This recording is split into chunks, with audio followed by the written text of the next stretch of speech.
joy of the Holy Spirit याद रखिए, पवित्र आत्मा का जो आनंद है always help you to possess.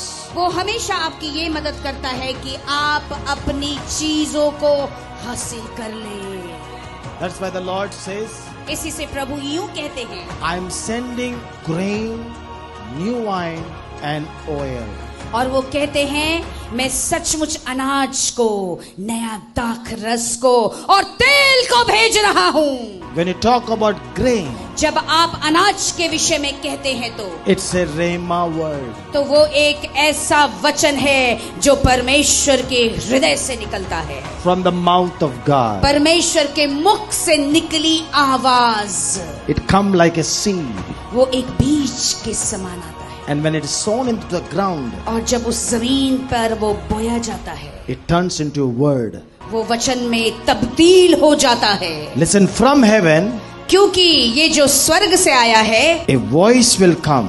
एक आवाज आएगी, But when it touches the earth, और जब वो पृथ्वी को छूती है, जमीन को, that voice turns into a word.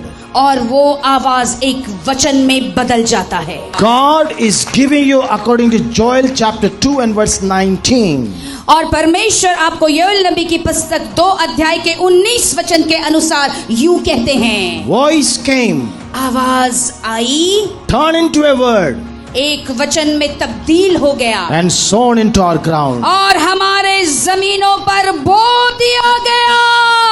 And the moment when it is sown, और जैसे हमारे जमीनों पे बोया गया, Bible became real before me. और हमारे सामने पवित्र शास्त्र बाइबल सत्य हो गया। The moment when Bible became real, और जैसे ही आपके सामने बाइबल सत्य में खुल गया, joy came in. आनंद आने लगा, That means new wine. जिसका ये अर्थ है नया दाखरस।